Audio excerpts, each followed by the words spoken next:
In this documentary, I look at how celluloid and digital has shaped the media industry and what it will be like in 10 to 20 years. In order to do this, I need some interviews from people who have also been in the industry and have had enough work to now know what it's like.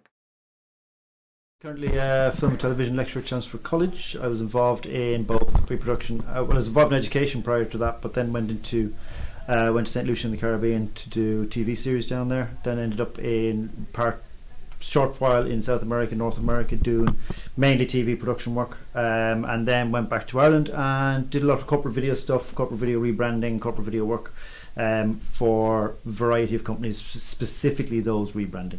I'm not a professional filmmaker. I have supervised students making films, but my own experience is much more limited than that. What I would say is two things. One is I am a long-term viewer of films, probably from the 1950s onwards, which is quite a long period of time.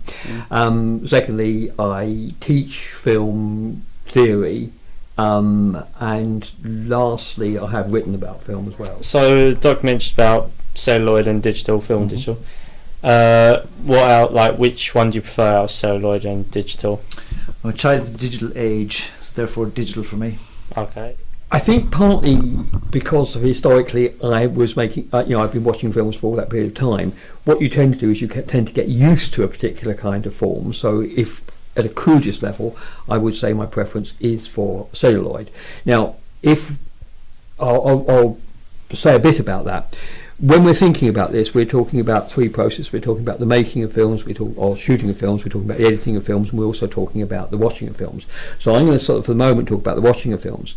My preference at the moment still is to watch films that are being projected properly through celluloid. If you was directing a film and you've got all the actors, what do you think about the actors? Do you think that their performances are manipulated by celluloid because the takes are so expensive, like the film's so expensive to buy?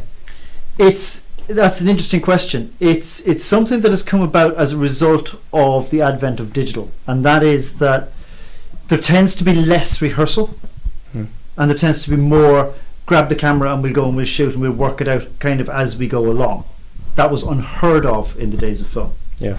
But then again, people who are working in the film industry were brought up with a very strict code of this is how it's done and it's always done this way. Yeah. Right?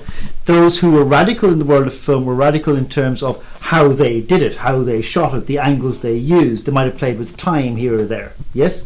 The likes of Hitchcock, for example, was always one to push the boundaries. Right. Yep. There's a very famous quote from Hitchcock where he said, he was asked what are actors like, and he said actors are like cattle. They're people like move in front and do pictures like that from them. He didn't really work like that, but that's what he said.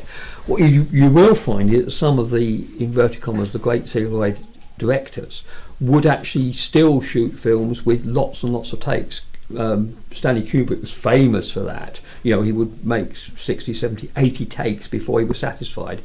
That was very expensive, and it seems with digital you have the freedom to do that. So yeah, I think it's an interesting point that the digital might liberate actors and make film a more interactive and more kind of collaborative process than it traditionally has been. I keep thinking of painting. Is it the end of oil painting? Is it the end of... I really don't think that. I think celluloid is still going to be a choice. It seems hypocritical if you're a creative person to be saying no to anything, especially anything new. I mean, it's the definition of your job to be exploring, to be evolving, to create new knowledge. I mean, that's your job as an artist. So I'm always surprised when people say no or are taking a kind of hand-on-hip attitude about something new, whether it's a piece of technology or a piece of art that's just doing something different. That always surprises me, and I would never want to be perceived that way as someone who's static. Right. Because that's unnatural. It's actually, stasis is an unnatural form of being, because nothing in this universe is static. Everything is moving forward. It can't help it. And so any ideology to me that sort of says we are at the end of discovery about this thing, I just go, well, there's absolutely no evidence to suggest that that's true. Like we are always, in essence, at the beginning of infinity, no matter what we're talking about. There's always another iteration. There always will be. And that's the fun of it.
Dr. Pavel, I'm CIA.